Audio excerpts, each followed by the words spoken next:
Hello my dear students, welcome back to my class where every learning is enjoyable. और आज हम जो है वो दो टॉपिक पढ़ेंगे। हमारा फर्स्ट टॉपिक रहेगा इक्विपोटेंशियल सरफेस और सेकंड रहेगा हमारा relation between electric field and electric potential. तो चलिए हमारी क्लास जो है आज स्टार्ट करते हैं। तो फर्स्ट टॉपिक आज का हमारा जो है इक्विपोटेंशियल सरफेस। तो देखो इक्विपोटेंशियल सरफेस नाम से डेफिनेशन है। इक्विपोटेंशियल, इक्वी मतलब इक्वल, पोटेंशियल मतलब पोटेंशियल और सरफेस मतलब हर जगह मतलब हम बोल सकते हैं किसी भी सरफेस पे उसके हर जगह पे इलेक्ट्रिक पोटेंशियल क्या रहेगा, सेम रहेगा। तो देखो डेफिनेशन यही है कि the surface in an electric field, surface in an electric field on which the electric potential is same through out. आगे बात समझ में? अगर कोई किसी इलेक्ट्रिक फील्ड के अंदर अगर एक सरफेस है, आगे बात समझ में, तो उसके किसी भी पार्ट है ना, किसी भी जगह the surface in an electric field on which the electric potential, आगे बात समझ में, किसी इलेक्ट्रिक फील्ड में एक सरफेस रखा है तो उसके हर जगह पे इलेक्ट्रिक पोटेंशियल क्या होगा, सेम है। तो उसको हम क्या बोलते हैं, इक्विपोटेंशियल सरफेस बोलते हैं। क्लियर? वापस समझ लो, कोई भी इलेक्ट्रिक फील्ड के अंदर अगर एक सरफेस रखा है उसके हर जगह पे अगर ये क्या बोलते हैं, इलेक्ट्रिक पोटेंशियल अगर सेम है तो उसको बोलेंगे कौन सा, इक्विपोटेंशियल सरफेस। क्लियर? अब next the direction of electric field, और उसके अंदर जो डायरेक्शन होती है, the direction of electric field is perpendicular to the plane of the equipotential surface. ये ध्यान रखना, जो इलेक्ट्रिक फील्ड की डायरेक्शन होती है उस सरफेस से वो हमेशा क्या होती है, परपेंडिकुलर होती है। कहां, कौन सा सरफेस, इक्विपोटेंशियल सरफेस है। देखो मैं आपको समझाता हूं इसको कैसे, ध्यान से देखना कि अगर when two points are close to each other, तो ध्यान से देखना, हमने एक फॉर्मूला पढ़ा है VA minus VB is equal to minus integration of E dot BR। ये पढ़ा है हमने। आगे बात समझ में, अगर दो पॉइंट बहुत ही ज्यादा पास में है ना तो इसका मतलब उनका पोटेंशियल, उनका जो बीच का डिफरेंस आएगा, अगर दो पॉइंट बहुत ही पास में क्लोज है तो उसका मतलब उनका जो पोटेंशियल डिफरेंस होगा वो क्या होगा, बहुत कम होगा। तो इसका मतलब इसको मैं क्या लिख सकता हूँ, dB लिख सकता हूँ, बिकॉज़ dB क्या है, छोटा सा पोटेंशियल डिफरेंस। इस तरीके से इंटीग्रेशन क्या हो जाएगा, डिस्कार्ड हो जाएगा। अगली बात समझ में, इंटीग्रेशन का मतलब नहीं आता है। और ये हो जाएगा मेरे पास में E डॉट BR। क्लियर है? अब मुझे बताओ कि अब अगर मैं आपसे पूछूं कि अगर सभी जगह इलेक्ट्रिक पोटेंशियल सेम है, अरे बात समझ में, अगर कोई सरफेस किसी इलेक्ट्रिक फील्ड में रखा है उसके हर जगह पे इलेक्ट्रिक पोटेंशियल सेम है, तो बताइए उनके बीच में जो डिफरेंस आएगा, उनके बीच में जो डिफरेंस आएगा वो कितना, जीरो ही तो होगा। मान लो मेरे पास में BA, अगर कोई एक सरफेस है, ये मान लो कोई भी एक सरफेस ऐसा, ये कोई एक सरफेस है, ठीक है, यहाँ एक पॉइंट है और यहाँ एक पॉइंट है, ये A पॉइंट और ये B पॉइंट है। अगर ये किसी इलेक्ट्रिक फील्ड में रखे और यहाँ पे पोटेंशियल सेम है, इसका मतलब क्या हुआ, VA is equal to VB। अगर इनका डिफरेंस निकालोगे तो क्या आएगा, जीरो ही तो आना है, ये जीरो। और फिर मेरे पास में क्या बच गया, E डॉट BR। बोलो आगे बात समझ में। अब मुझे ये बताओ, आप ये बताओ कि ये वैल्यू जीरो कब हो सकती है। मतलब डॉट प्रोडक्ट की बात करूं तो डॉट प्रोडक्ट से क्या आता है, कॉस थीटा आता है। आगे बात समझ में आता है कि नहीं आता है? अगर मैं यहाँ से बात करूं E BR कॉस थीटा, आगे बात समझ में। तो अगर यहां से मैं बात करूं तो कॉस थीटा के लिए कॉस, मतलब ये बात कर रहा हूं कि जो जीरो होता है वो कॉस की कौन सी वैल्यू पे होता है, तो कौन सा होता है, 90 डिग्री पे होता है। तो इसका मतलब हम बोल सकते हैं कि यहाँ पे जो इलेक्ट्रिक फील्ड है वो उसकी सरफेस की क्या है, जस्ट परपेंडिकुलर। आगे बात समझ में, बिकॉज यहाँ से अगर आप थीटा की वैल्यू निकालो तो कितनी आएगी, 90 डिग्री तो आएगी, because cos 90 equal to zero. तो यहाँ से हमें ये पता चलता है कि जो इलेक्ट्रिक फील्ड है उसके सरफेस की क्या है, जस्ट परपेंडिकुलर। आगे बात समझ में, ये क्लियर हो गया। अब दो एग्जांपल लेते हैं, आपके सिलेबस में दो ही है तो मैं दो ही करवा रहा हूँ। तो देखो क्या है, फॉर यूनिफॉर्म इलेक्ट्रिक फील्ड, अगर आपके अगर आपके पास में कोई यूनिफॉर्म इलेक्ट्रिक फील्ड है तो वहां पे जो इक्विपोटेंशियल सरफेस है वो कैसा बनता है। तो ध्यान से देखो, ये मेरे पास में क्या है, एक यूनिफॉर्म इलेक्ट्रिक फील्ड। अब पहले हमने यहाँ पे लिख लिया है कि the direction of electric field is perpendicular to the plane of equipotential surface. यानी कि जो इलेक्ट्रिक फील्ड की डायरेक्शन है वो क्या, इक्विपोटेंशियल सरफेस के जस्ट परपेंडिकुलर है। तो आप खुद सोचो, इलेक्ट्रिक फील्ड ऐसे है तो हमें जो इक्विपोटेंशियल सरफेस बनाना पड़ेगा वो इसके परपेंडिकुलर ही तो बनाना पड़ेगा। और परपेंडिकुलर कैसे बनेगा, देखो ऐसे तो बनेगा, ये देखो इलेक्ट्रिक फील्ड ऐसे जा रही है और इक्विपोटेंशियल सरफेस ऐसा होगा, तभी तो उनके बीच में क्या होगा, एंगल 90 डिग्री होगा। तो यहाँ पे क्या बनेगा, इस तरीके से प्लेन बनेगा, ये है ना, ये इससे यहाँ से क्या बनेगा, ये जो है एक प्लेन बनेगा, ठीक है। ये तो देखो ये सारे ऐसे तो प्लेन बनेंगे, ये देखो ये प्लेन बनेगा, है ना, ये प्लेन बनेगा। देखो ये एक प्लेन है और ये इसकी जस्ट परपेंडिकुलर इलेक्ट्रिक फील्ड है। मतलब अभी आपको थोड़ा फील नहीं हो रहा, अब आएगा देखो ये फील्ड ऐसे। इसको मतलब ऐसा बना दूं, अरे बस अब आपको ये प्लेन अच्छे से दिख रहा होगा, क्लियर। ये इस तरीके, ये आगे बात समझ रहे, क्लियर। तो ये है मेरे पास में क्या, इक्विपोटेंशियल सरफेस, ठीक है। इसको मुझे थोड़ा सा 2D में बना, 2D में मैं इसको थोड़ा ऐसे बनूंगा ना, देखो आप ऐसे देखो थोड़ा सही है ना, ये ऐसा जैसे इसके परपेंडिकुलर, ये इसके परपेंडिकुलर है, इलेक्ट्रिक फील्ड ऐसे जा रही है, क्लियर ना। तो यहाँ से जो इक्विपोटेंशियल सरफेस बना वो कैसा बना, प्लेनर। यहाँ लिख लेता हूँ मैं, इक्विपोटेंशियल सरफेस कैसा बनता है, इनसे प्लेनर बनता है। अगली बात समझ में, तो यूनिफॉर्म इलेक्ट्रिक फील्ड से जो इक्विपोटेंशियल सरफेस का जो डायग्राम होता है वो कैसा होता है, प्लेनर होता है, clear. Now second, for an isolated point charge. Isolated point charge के लिए क्या होगा, देखो ये मेरे पास में एक कोई पॉइंट चार्ज है, ठीक है। मतलब आइसोलेटेड मतलब इस चार्ज के अलावा और कुछ नहीं है यहाँ पे, ठीक है ना। तो देखो पॉइंट यहाँ हो सकता है, यहाँ यहाँ, तो इसका मतलब एक स्फीयर तो बनेगा, देखो आप, ये एक सरफेस बन गया, है ना, ये एक सरफेस बन गया। अगली बात समझ में, ये एक सरफेस बन गया, क्लियर। मतलब बहुत सारे बनेंगे ना ऐसे तो, ठीक है ना, बहुत सारे बनेंगे। तो इसका मतलब इससे जो ये इक्विपोटेंशियल सरफेस बनता है वो कौन सा बनता है, स्फेरिकल। कौन सा बना, पॉइंट चार्ज से कैसा बनता है, स्फेरिकल। यूनिफॉर्म इलेक्ट्रिक फील्ड से कैसा बनता है, प्लेनर। और यहाँ पे हम बात करें इलेक्ट्रिक फील्ड की, इलेक्ट्रिक फील्ड क्या होगी, इसके जस्ट परपेंडिकुलर, तो जस्ट परपेंडिकुलर बना देते हैं। तो देख लो कहीं पे भी लेना ना आप, इसके हर सरफेस पे देख लेना, आपको इलेक्ट्रिक फील्ड जो है वो परपेंडिकुलर नजर आ रही होगी। अभी बताते हैं आपको, ये देखो, है ना। अगर मैं बात करूँ यहाँ पे, तो देखो ये 90 डिग्री, यहाँ 90 डिग्री, यहाँ पे 90 डिग्री, ये देखो इस सरफेस का 90 डिग्री, ये 90 डिग्री, यहाँ पे 90 डिग्री, कहीं पे भी ले लो आप। अरे बात समझ, हर जगह आपको इलेक्ट्रिक फील्ड क्या होगी, उस सरफेस के परपेंडिकुलर। कौन सा सरफेस, इक्विपोटेंशियल सरफेस, क्लियर। तो ये दो एग्जांपल आपको समझ में आ गए ना। अब कुछ प्रॉपर्टीज है इक्विपोटेंशियल सरफेस की, वो भी देखते हैं कि देखो, फर्स्ट प्रॉपर्टी कि the work done in moving a point charge. आगे बात समझ, आप किसी एक पॉइंट चार्ज को अगर लेके जा रहे हो from one point two another point, वो वर्क डन कितना होता है, 0 होता है। आगे बात समझ में, देखो कैसे, हमें पता है कि पोटेंशियल पोटेंशियल डिफरेंस क्या होता है, work done per unit charge ही होता है। और पोटेंशियल डिफरेंस ये अभी हमने कह रहा है यहाँ पे, क्योंकि हर जगह पे पोटेंशियल सेम है, तो पोटेंशियल डिफरेंस क्या आएगा, 0 ही तो आना है। अगली बात समझ में, तो ये वैल्यू कितनी, 0, तो W/Q। सो वर्क डन कितना आ गया यहाँ पे, तो ध्यान से याद रखना इस चीज को। अगर आपसे कोई पूछ ले कि किसी इक्विपोटेंशियल सरफेस पे अगर हम एक पॉइंट को किसी दूसरे पॉइंट पे ले जाते हैं तो हमें उसको कितना वर्क करना पड़ता है उसको ले जाने के लिए, तो आपका आंसर होगा क्या, 0, क्लियर ना। अब हम बढ़ते आगे हमारे नेक्स्ट प्रॉपर्टी में। नेक्स्ट प्रॉपर्टी क्या है, two equipotential surfaces can never intersect each other. आपको पता है, ऐसा हमने एक पहले भी पढ़ा था कि two electric field lines can never intersect. इसका रीजन क्या है कि there would be two values of equipotential, या हम बोल सकते हैं इलेक्ट्रिक फील्ड। अरे बात समझ में, आप यहाँ पे इलेक्ट्रिक फील्ड को भी ऐड कर दो इसके साथ में, इलेक्ट्रिक पोटेंशियल या इलेक्ट्रिक फील्ड, ये भी ले सकते हो। एट इंटरसेक्शन पॉइंट, वहां पे क्या होगा, आपको दो वैल्यू मिलेगी, कहां पे, इंटरसेक्शन पॉइंट पे, जो कि पॉसिबल नहीं है। ध्यान से देखो, मान लो एक सरफेस ये है और एक सरफेस कुछ ऐसा है, ये इंटरसेक्ट कर रहे हैं ना एक दूसरे को, मान लो इस पॉइंट पे, ठीक है, ये एक सरफेस और ये सरफेस,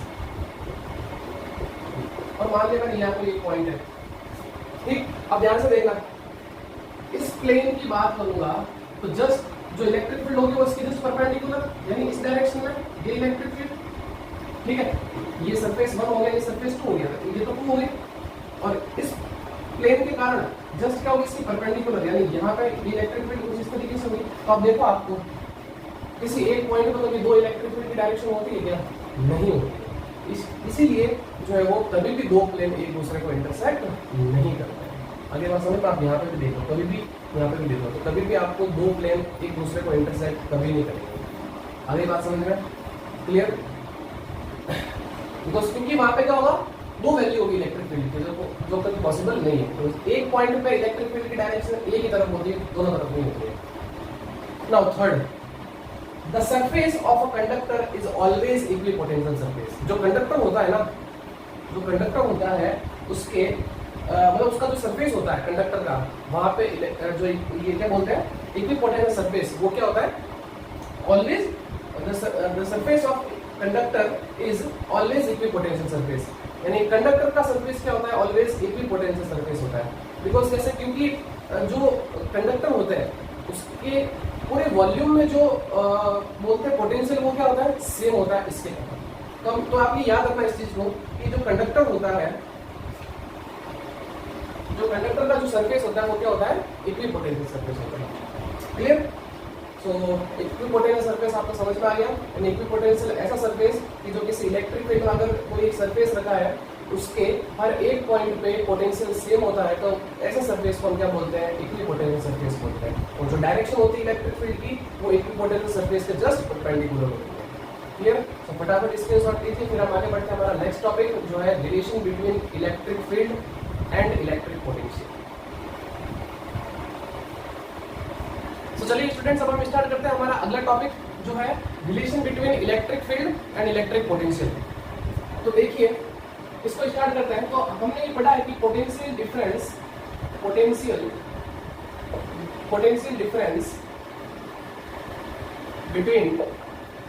बिटवीन टू पॉइंट्स। तो वो क्या था हमारे पास में? VA minus VB is equal to minus integration of limit V to A E dot dr। ये हमने पढ़ा है। अरे बात समझ, ये हमने पढ़ा है। अब मैं अगर ये वही अभी जो मैंने पहले इससे पहले थोड़ी जो तो कंडीशन ली थी वही लेता हूँ कि when two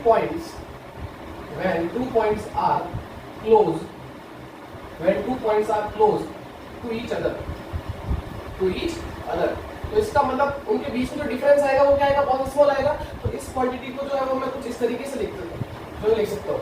क्लियर? और ये इंटीग्रेशन क्या हो जाएगा? डिस्कार्ड हो जाएगा। तो मेरे पास में क्या बचेगा? Only for E dot dr। तो ये एक वे है लिखने का थ्योरी को। अरे बात समझ में? तो ये ध्यान रखना। अब इलेक्ट्रिक फील्ड भी वेक्टर क्वांटिटी है, dr भी वेक्टर क्वांटिटी है। तो इसका मतलब हम इसको जो कार्टेशियन फॉर्म में लिख सकते हैं। यानी कि मतलब अगर ये वेक्टर है तो ये किसी भी डायरेक्शन में हो सकती है, x में भी हो सकती है, y में भी हो सकती है और z में भी हो सकती है। सिमिलरली इलेक्ट्रिक फील्ड भी x में भी हो सकता है, y में भी हो सकता है और z में भी हो सकता है। तो हम इसको इस तरीके से लिख सकते हैं कि vector E is equal to Ex i cap plus Ey j cap plus Ez k cap. बोलो सही है? लिख सकते हैं ऐसा ना। अगर मैं dr की बात करूं तो dr को भी हम ऐसे लिख सकते हैं Dx i cap plus Dy j cap plus Dz k cap. ठीक है? और ये दोनों वैल्यू क्या करता हूं मैं यहाँ पुट कर देता हूँ इसके अंदर। सो देखो dt इज इक्वल टू क्या मिल जाएगा मुझे? सो माइनस ये हो जाएगा Ex i cap plus Ey j cap plus Ez k cap dot Dx i cap plus Dy j cap plus Dz k cap. अब देखो डॉट प्रोडक्ट निकालना आपको, ये तो बहुत इजी है। i डॉट i क्या हो जाएगा? 1 हो जाएगा। अब तो मेरे पास क्या हो जाएगा? माइनस Ex dx, इस तरीके से माइनस Ey dy, फिर माइनस Ez और फिर dz। क्लियर है यहाँ तक? तो यहाँ तक तो आपको समझ में आ गया। अब मैं क्या कर रहा हूँ इसको, अब ध्यान से देखना। यहाँ पे मैं कर रहा हूँ partially differentiate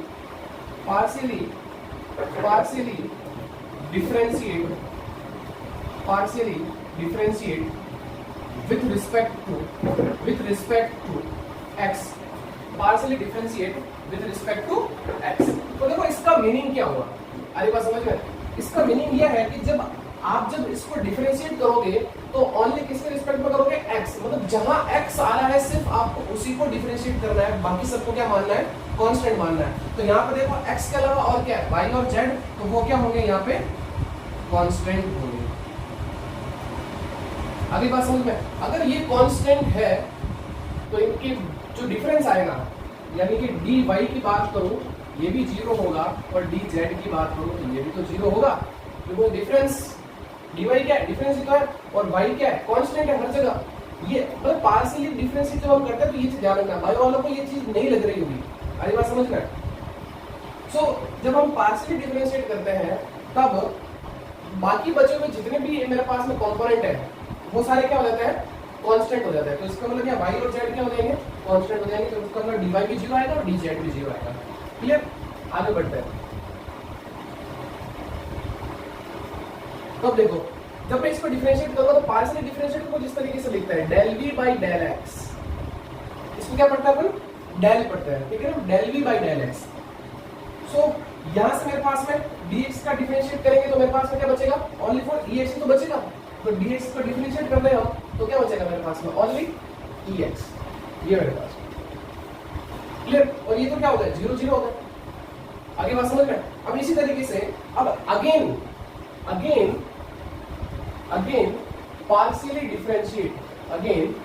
partially differentiate with respect to y। अब मैं क्या कर रहा हूं, पार्शियली डिफरेंशिएट कर रहा हूं y के रिस्पेक्ट में, तो इसका मतलब x और z क्या हो गया, अब कांस्टेंट हो गया। अगली बात समझ में, अब तो समझ में आ रहा होगा ना आपको। तो इसका मतलब dx इक्वल टू 0 और dz इक्वल टू भी 0। क्लियर है यहाँ तक। सो मेरे पास में क्या बचेगा, del v by del y is equal to minus E Y. बोलो क्लियर है यहाँ तक। सिमिलरली मेरे पास में del v by del z वो मेरे पास में क्या आएगा, माइनस ई जेड। अब तो ये तो दो समझ में आ गया, तो ये तो इजीली हो जाएगा। क्लियर है। तो अब मैं बात करूं, अगर टोटल इलेक्ट्रिक फील्ड जो मेरे पास में ये था, आगे बात समझ में, यहाँ अगर मैं ई एक्स, ई वाई और ई जेड की वैल्यूज रख लेता हूँ यहाँ पे, तो ये देखो क्या हो जाएगा मेरे पास में, E is equal to E X, तो इसको यहाँ मतलब ये माइनस हो जाएगा ना, कुल मिला के इस तरफ दे दो इसको, तो ये हो जाएगा मेरे पास में minus del V by del X I क्या, minus del V by del Y J cap, minus del V by del Z V cap. Clear. अब देखो ये माइनस है ना सभी में, तो माइनस कॉमन ले लो बाहर, तो जैसे ही मैं माइनस कॉमन लूंगा तो अंदर मेरे पास में क्या बच गया, प्लस, और यहाँ पर भी क्या हो गया, प्लस। क्लियर। अब देखो सभी से जो है वो मैं, चलो यहां से अगर मैं ये कॉमन लेता हूँ, वी कॉमन ले लेता हूँ सभी से, तो देखो क्या बच जाएगा यहाँ पे, del by del X I cap plus del by del Y J cap plus del by del Z K cap, और ये मेरे पास में पीछे क्या आ जाएगा, क्लियर। तो मेनली तो हमारे पास में इसी को यूज करेंगे, अगली बात समझ रहे हैं, ये इसको लेते हुए चलेंगे, ठीक है। और इसको हम बोलते हैं, एक नई टर्म नाम देते हैं जिसका नाम है ग्रेड, या हम इसको ऐसे लिखते हैं, जहां पे ये इसको बोला जाता है नेबुला, इसको हम क्या बोलते हैं, नेबुला। ये एक ऑपरेटर है, इसको हम बोलते हैं डेल ऑपरेटर, ठीक है ना, ये आपके लिए नई चीज है। तो ये यही है, अगली बात समझ में, क्लियर है तक। या कभी कभी इसको जो है ग्रेड भी बोलते हैं, ठीक है ना। तो ये है मेरे पास में इलेक्ट्रिक फील्ड और इलेक्ट्रिक पोटेंशियल के बीच में रिलेशन, ये तो पढ़ रहे हैं हम, electric field and electric potential के बीच में रिलेशन। अब देखो हम इससे एक एग्जांपल करते हैं तो आपको और अच्छे से समझ में आएगा, ठीक है। तो देखो एक एग्जांपल लिया मैंने, आपको V दे रखा है, अगली बात समझ में, आपको V दे रखा है, ये मतलब पोटेंशियल दे रखा है आपको कुछ इस तरीके से x y और z में, ठीक है। आपको जरूरी नहीं है कि आप तीनों में दे, आपको जो x और y में देगा, अगर मान लो आपके पास में जो इलेक्ट्रिक फील्ड है वो ओनली x और y में ही जा रही है, तो आप क्या करोगे, इसको हटा दो।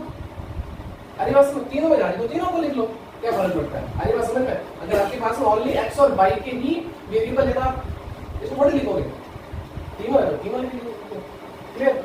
सो देखो मेरे पास में ये V दे रखा है, आपको बोला है कि determine the magnitude of electric field at 1 1 1। इसका मतलब ये आपको वैल्यू किसकी दी है, x की वैल्यू है, ये y की वैल्यू, ये z की वैल्यू है। अरे बात समझ में। सो अब मुझे क्या निकालना, इलेक्ट्रिक फील्ड। तो इलेक्ट्रिक फील्ड हम जानते हैं ये होता है, इलेक्ट्रिक फील्ड क्या, minus del v by del x I cap plus del v by del y j cap plus del v by del z k cap.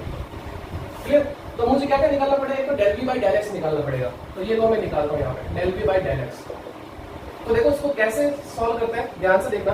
पहले डेल बाई डेल x लिख लिया, v की value ये रही, ये लिख लो 6x minus 8xy minus 8y plus 6yz। आगे बात समझ में? अब देखो अपन को इसको क्या करना है, डिफरेंशिएट करना है, वो भी कौन सा, पार्शियली डिफरेंशिएट। तो इसका मतलब अगर जब आप डेल बाई डेल एक्स कर रहे हो ना, तो आपको सिर्फ और सिर्फ डिफरेंशिएट एक्स वाली टर्म को ही करना है, बाकी सभी को आपको कांस्टेंट मानना है। क्लियर? तो जब मैं इसको डिफरेंशिएट करूंगा तो 6 तो क्या कांस्टेंट, तो ये तो बाहर आ जाएगा, है ना, और x का क्या हो जाएगा, x का डिफरेंशिएट क्या होता है, 1 होता है। इस तरीके से देखो यहाँ से 8 और y कांस्टेंट है तो ये बाहर आ जाएंगे, और x का क्या होता है 1। अब तो ये तो पूरा ही कांस्टेंट है, ये तो क्या हो जाएगा 0। आगे बात समझ में? यहाँ तो x आ ही नहीं रहा है ना, अगर x नहीं आ रहा है तो उसको क्या मानेंगे हम, कांस्टेंट मानेंगे। कांस्टेंट का डिफरेंशिएशन क्या होता है, 0 होता है। लेकिन यहाँ पे मल्टीप्लिकेशन में आ रहा था, आगे बात समझ में? यहाँ 0 मत कर देना कि सर यहाँ तो 0 हो जाएगा, 6 का 0 हो जाएगा, नहीं, मल्टीप्लिकेशन में है तो 6 बाहर आ जाएगा, x का क्या हो जाएगा 1 हो जाएगा। और यहाँ पे भी नहीं है x, तो इसका मतलब इसका भी क्या होगा, डिफरेंशिएशन 0 होगा।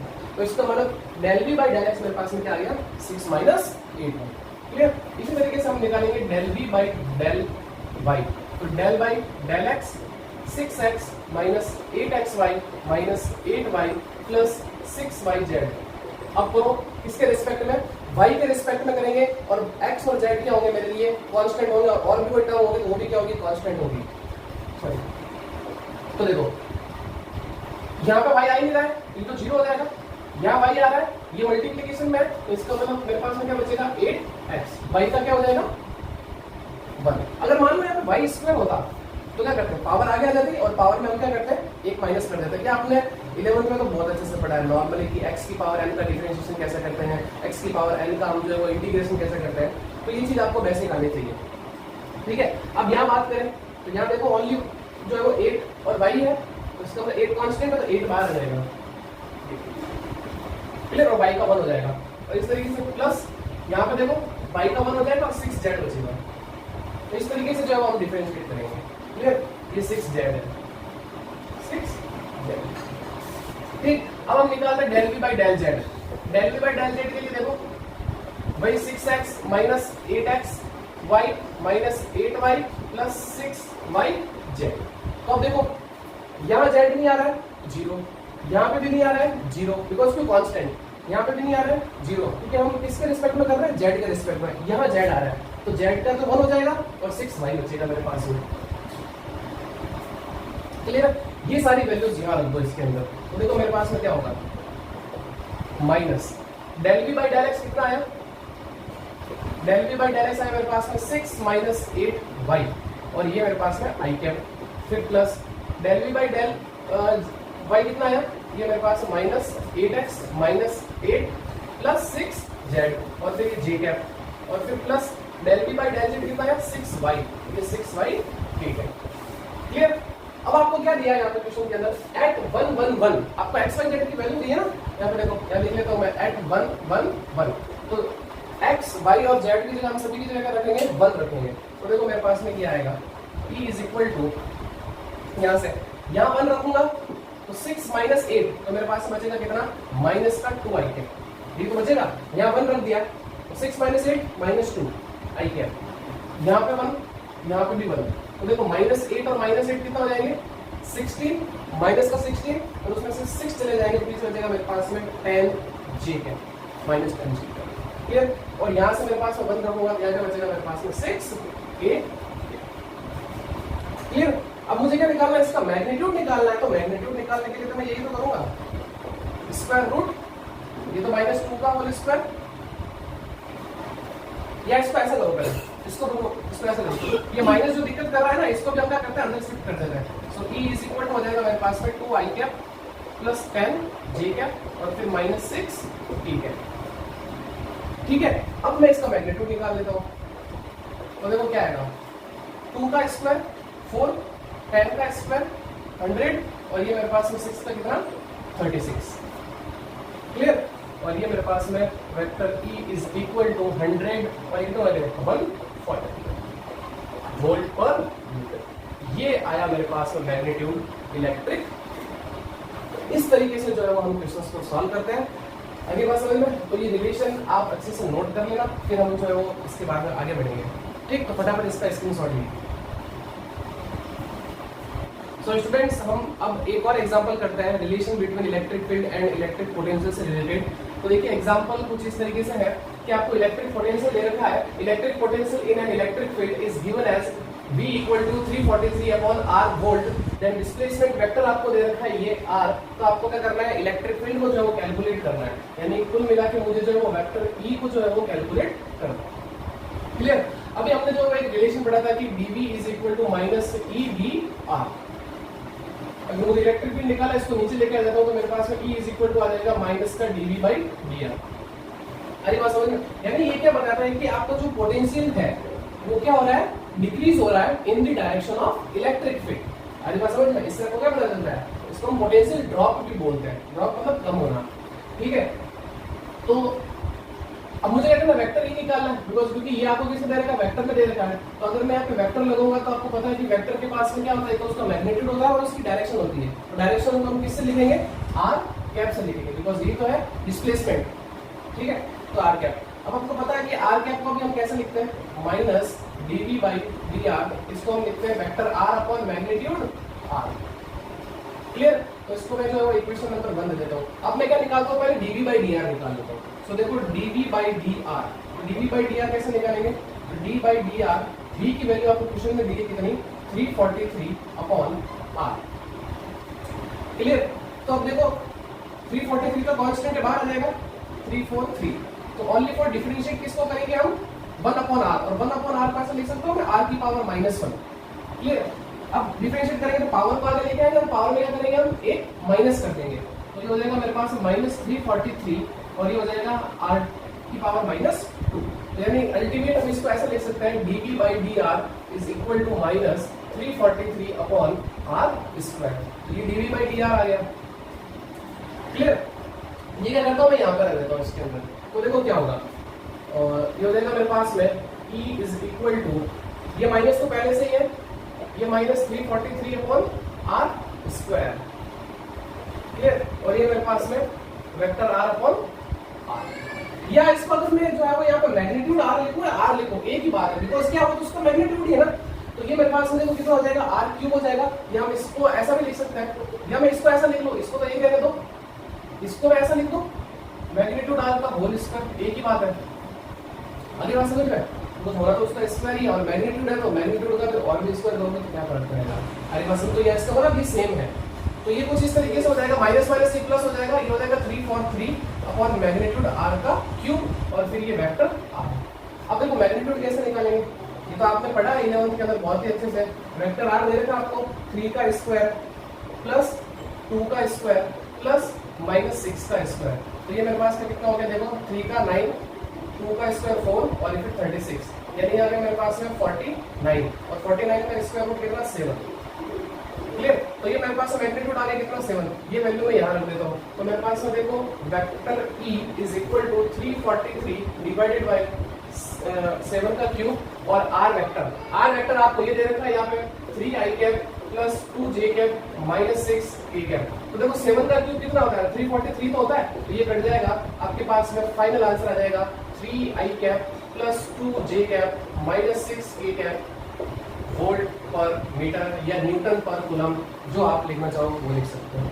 तो ये था एग्जांपल। अब आप बोलोगे सर आपने वो फॉर्मूला क्यों नहीं लिखाया, कौन सा, माइनस डेल अपॉन मतलब del v by del X. वो आपको तब लगाना है जब आपको v जो है, ये जो आपको v का फंक्शन है, ये आपको x, y और z की फॉर्म में दे रखा हो, तब आपको जो है वो यूज करना है। कौन सा, E is equal to minus del v by del X जो I cap minus del v by del Y J cap minus del v by del Z E cap. तो वो आपको तब यूज करना है। और अगर आपको ऐसे डिस्प्लेसमेंट की फॉर्म में दे रखा हो, तब आप जो ये फॉर्मूला लगाइए, E is equal to minus dv by dr। Clear? So आज की क्लास में इतना ही, मिलते हैं नेक्स्ट वीडियो में। हम जो है वहां पर पढ़ेंगे electric potential due to a spherical cell. तो बस ऐसे हंसते रहिए, मुस्कुराते रहिए, चैनल को जल्दी से लाइक करिए, शेयर करिए, सब्सक्राइब करिए। मिलते हैं नेक्स्ट वीडियो में, तब तक thank you and good bye.